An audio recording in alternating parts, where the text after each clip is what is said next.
Hi everyone, good afternoon. I Neha Gupta welcome you all to my YouTube channel StudyMate Neha. तो दोस्तों आज की जो हमारी इंडियन पॉलिटी की क्लास रहने वाली है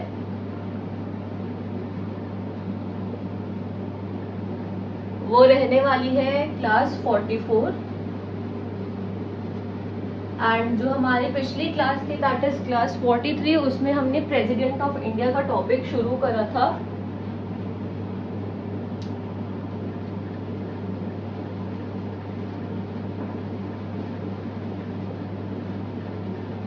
तो जो आज की हमारी क्लास रहने वाली है उसमें हम 3 ब्रॉड हेडिंग्स को डिस्कस करेंगे प्रेसिडेंट ऑफ इंडिया को लेकर ही। तो जो हमारे सबसे पहली टॉपिक ऑफ डिस्कशन रहने वाला है वो रहने वाला है कि what are the terms, like what are the terms and conditions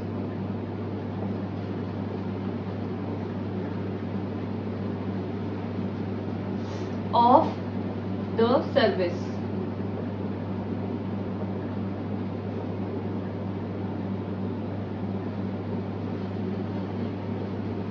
तो इसमें हम 5 पॉइंट्स को डिस्कस करेंगे। तो सबसे पहला पॉइंट तो यही है जो कि कल हमने क्वालिफिकेशन में भी पढ़ा था कि जो हमारा प्रेसिडेंट ऑफ इंडिया है वो मेंबर ऑफ पार्लियामेंट नहीं होना चाहिए या फिर किसी भी लेजिस्लेटिव असेंबली का मेंबर नहीं होना चाहिए। एंड अगर कोई ऐसा इंसान आता है जो पहले से उनमें से किसी भी जगह का मेंबर होता है तो जब वो प्रेसिडेंट बनता है तो उसको वहां पर असेंबली में या पार्लियामेंट में अपनी सीट वेकेट करनी पड़ती है। तो इसके हम कीवर्ड्स लिख लेते हैं। Should not be a member of either house of parliament और any states legislative assembly। जो दूसरी कंडीशन है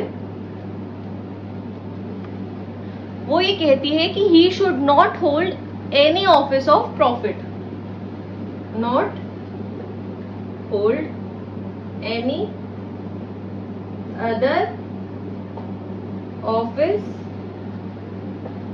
ऑफ प्रॉफिट। तीसरी कंडीशन क्या है कि जब उसका जो टर्म चल रहा है तो उसमें ऐसा कोई भी एक्ट या नहीं लेकर आया जाएगा या फिर कोई भी कंडीशन ऐसी एड ऑन नहीं करी जाएगी जिससे उसका किसी भी तरीके का कोई नुकसान हो या फिर डिसएडवांटेज हो।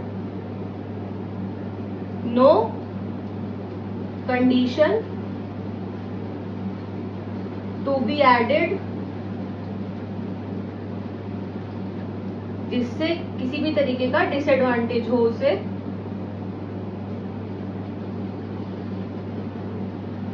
चौथी टर्म ये है कि उसे एक ऑफिशियल रेजिडेंस मिला जाएगा, मतलब जो भी एट प्रेजेंट हमारा जो प्रेसिडेंट बनेगा उसके रेजिडेंस के लिए राष्ट्रपति भवन यूज करा जाएगा। एंड जो और भी उसकी इमोल्यूमेंट्स है, बेनिफिट्स है, प्रिविलेजेस है वो भी जो कॉन्स्टिट्यूशन है वो आपको आउटलाइन कर देगा। एंड जो हमारा सेकेंड शेड्यूल है वो इन सब चीजों को इन्यूमरेट करता है, बताते हैं इस बारे में कि उसको क्या क्या चीजें मिलेगी ड्यूरिंग हिज और हर टेन्योर और term as the president of India. तो यहाँ पर उसके रेजिडेंस की बात कर दी जो कि हम सबको पता है क्या है, Rashtrapati Bhavan.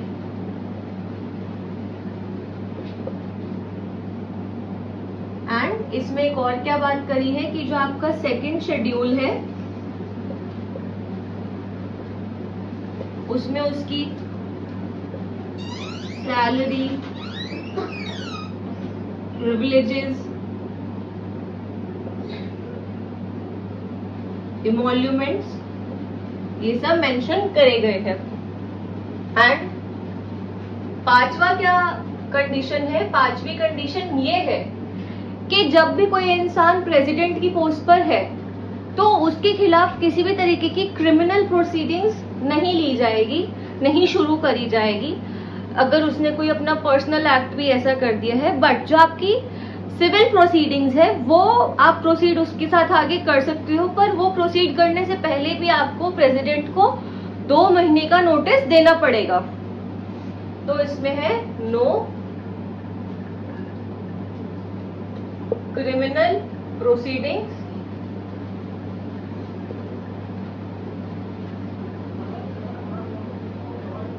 Against him but civil proceedings could be conducted. इसमें मैं टिक लगा रही हूँ, आप समझ जाना। बट ये सिविल प्रोसीडिंग्स के लिए भी आपको उसे 2 मंथ्स प्रायर का नोटिस देना पड़ेगा।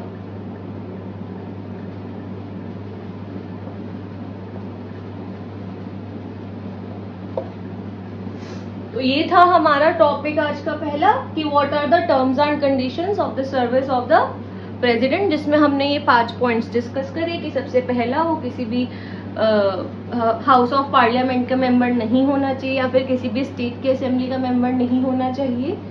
दूसरा ये था कि वो कोई भी ऑफिस ऑफ प्रॉफिट होल्ड नहीं कर सकता वाइल बीइंग द प्रेसिडेंट। तीसरा ये है कि कोई भी कंडीशन ऐसी नहीं लगाई जाएगी जिससे उसका किसी भी तरीके का डिसएडवांटेज हो।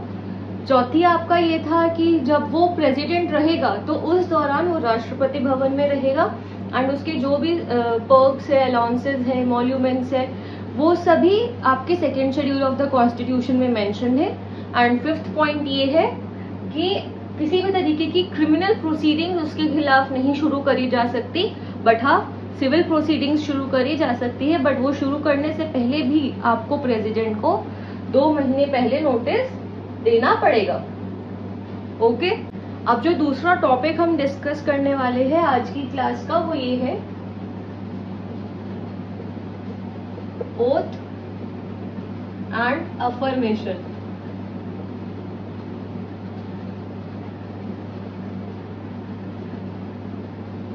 देखो, आप किसी भी पोस्ट पर आते हो तो आप कुछ अपनी ड्यूटीज को डिस्चार्ज करने के लिए आते हो, वो पोस्ट तभी क्रिएट करी जाती है। तो जब हम प्रेसिडेंट की बात करते हैं तो जो फंक्शंस है कि उसकी क्या क्या ऐसी ड्यूटीज है या फिर उसका क्या रोल है जो वो अपनी ड्यूटीज को डिस्चार्ज करे, वो तो अलग बात है। बट ओवरऑल कि ऐसे क्या प्रिंसिपल्स है जो उसे फॉलो करने चाहिए, वो आपकी किस में लाया करते हैं? ओथ एंड अफर्मेशन में। तो जो आपका कॉन्स्टिट्यूशन का आर्टिकल 60 है उसमें आपकी ओथ एंड अफर्मेशन के बारे में दिया गया है। दूसरा ये है पॉइंट इस हेडिंग के अंदर कि जो प्रेसिडेंट ऑफ इंडिया है या फिर कोई भी एक्टिंग प्रेसिडेंट ऑफ इंडिया, कोई भी पर्सन जो फिलहाल के लिए जिसे प्रेसिडेंट बना दिया है या फिर जो नॉमिनेट होकर आया है, सिलेक्ट होकर आया है, तो जो वो इंसान है उसे अपना ऑफिस संभालने से पहले, ऑफिस में आने से पहले ओथ एंड अफर्मेशंस लेनी पड़ती है कि इसकी प्रेजेंस में, चीफ जस्टिस ऑफ इंडिया की प्रेजेंस में उसको ये शपथ लेनी पड़ती है, ओथ लेनी पड़ती है। एंड अगर ऐसा होता है कि उस टाइम पर chief justice of India available नहीं है तो किसकी प्रेजेंस में वो ओथ लेता है? कोई भी सीनियर मोस्ट जज ऑफ सुप्रीम कोर्ट। तो हम इसके भी कीवर्ड्स लिख लेते हैं।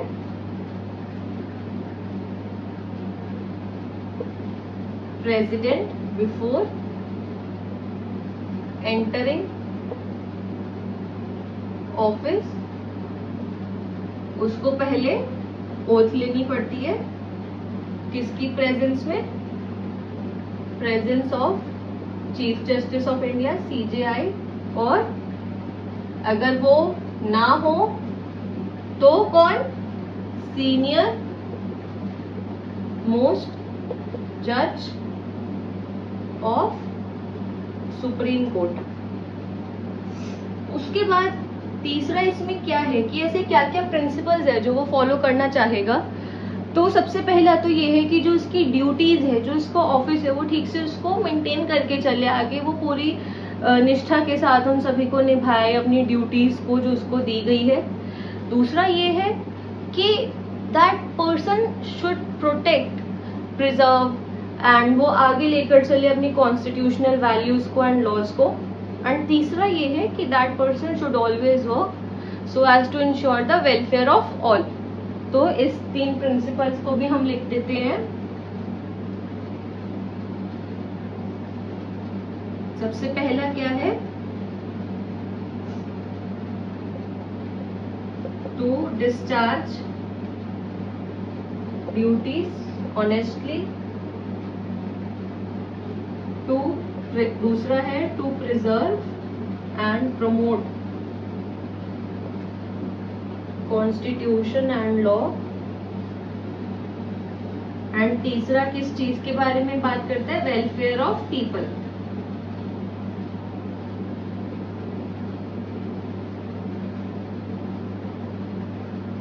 तो फ्रेंड्स यही था आपका छोटा सा टॉपिक ओथ एंड अफर्मेशन का।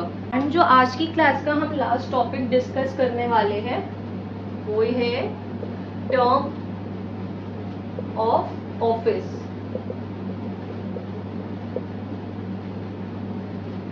तो इन नॉर्मल सर्कमस्टांसेस कोई भी जो प्रेसिडेंट सिलेक्ट होकर आ रहा है उसकी टर्म कितनी होती है, 5 इयर्स की।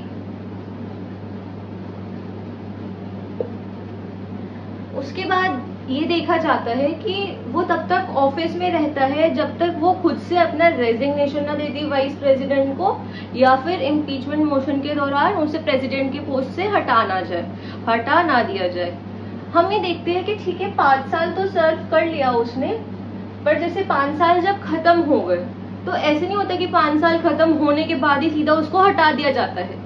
वो प्रेसिडेंट के ऑफिस में तब तक रहता है, वो उस पोस्ट पर तब तक टिका रहता है जब तक कोई नया प्रेसिडेंट नहीं आ जाता हमारे पास। उसके बाद तीसरा हम देखते हैं कि यहाँ पर कोई फिक्स्ड नंबर ऑफ टाइम्स नहीं है या फिर कुछ ईयर्स नहीं है कि मतलब जैसे आप यूएस में देखते हो तो कोई भी इंसान एज अ प्रेसिडेंट सिर्फ और सिर्फ 2 बार ही सिलेक्ट हो सकता है, पर इंडिया में कोई ऐसी बात नहीं है। जब तक उसके पास वो पोस्ट को होल्ड करने के लिए सर्टेन क्वालिफिकेशंस है, वो सभी एलिजिबिलिटी क्राइटेरिया को अगर मीट कर रहा है तो वो फिर से खुद को रिनॉमिनेट कर सकता है, मतलब वो फिर से अपना उस पोस्ट के लिए कैंडिडेचर दे सकता है।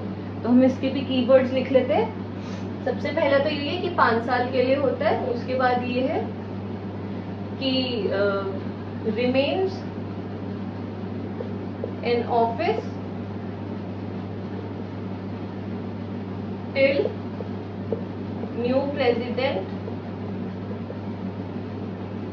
elected। उसके बाद कब हट सकता है, या तो वो वाइस प्रेसिडेंट को अपना रेजिग्नेशन दे दे, या फिर इम्पीचमेंट मोशन से उसको हटाना दिया जाए, and there is no fixed number of times